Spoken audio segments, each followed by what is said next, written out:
Welcome to halftime of this football game. Time to talk volleyball. Jessica Rinehart, head coach of the Centennial volleyball team. Coach, Tuesday night, I guess are there words still to put that comeback and play into perspective? I'm still processing. It was a wild one, and there probably aren't words to do it justice, but if you can use words for it, I mean, gritty again, by this team would be a word that described the ending for sure. And Coach, you've been around a lot of volleyball. I mean, you've seen some state championship teams from your great sideline view. What's the makeup of this team? The makeup of this team, as I described, they're super gritty.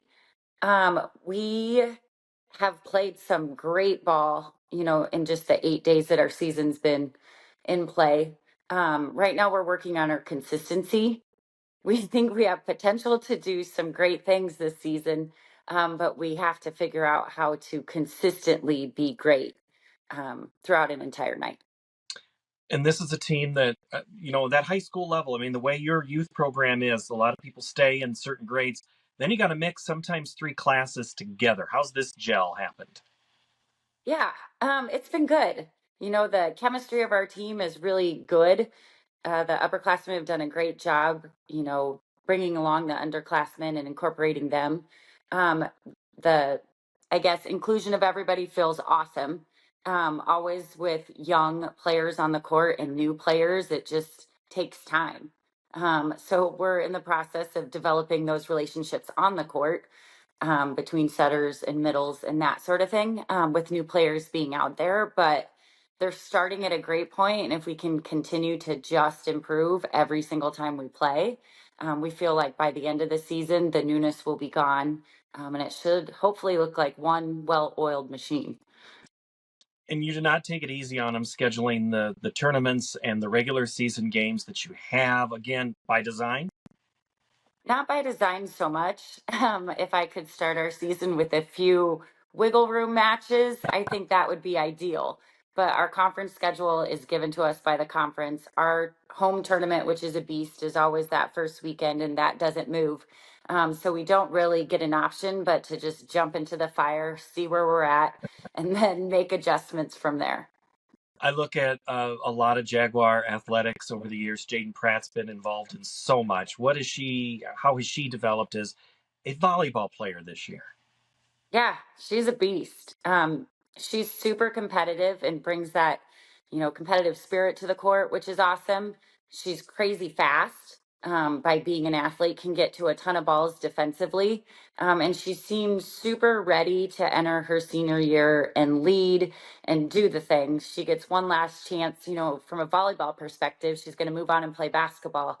But this is it for her. And I feel like she's trying to do everything in her power to make it a great season for our team and for her.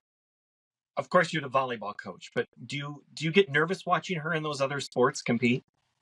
Totally. I hate going to basketball games because I'm like, she's gonna get hurt.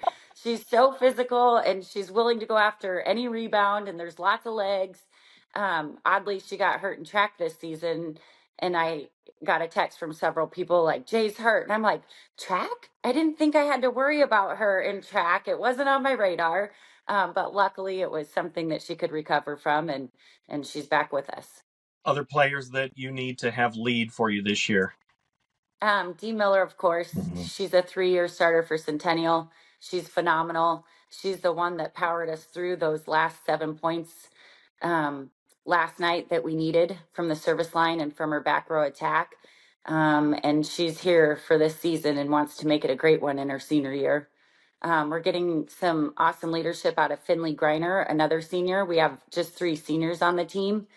And I always think seniors are one of your most important pieces in terms of where you're going. And I think Finley has just provided us so much spark and good things on the court and off the court. And then Megan Cheeseman is our setter, one of our setters for our season this year. And she seems to be one that can vocally lead when the going gets tough. So that's been fun to watch develop. And you have to have the juniors and the sophomores play along, and it's hard for a sophomore to crack the lineup, but you have one. We do. Sophie Heather is playing as a sophomore. We have another sophomore middle, Sydney Rogers, who we anticipate will help us during the season too. So kind of in our program, it's like, what spots did we graduate? What do we need to fill? And, sometimes that comes open for a sophomore. And your program, I just, Jaylee Winters popped up in my feed the other day, playing professionally. What is it about former players that go on to have these great careers that your current players you can point to and say, this is what we need you to do? Yeah, I mean, we do try to use past examples because these players were phenomenal. They are doing amazing things, in college at the top programs in the college. And we get to use, like, they went through some of the same highs and lows in high school, but how did they approach it and what did they do to get from where we are at in preseason to a state title? We've had them talk to our players in the past, we've had them send letters to our players, kind of walking them through the process. We have another good leader out there, Taylor Betchen. Mm. She's playing, out in D3, and she always comes back for camps. Or I say, hey, Taylor, this is what's happening. What would, from a player's perspective, what do you think?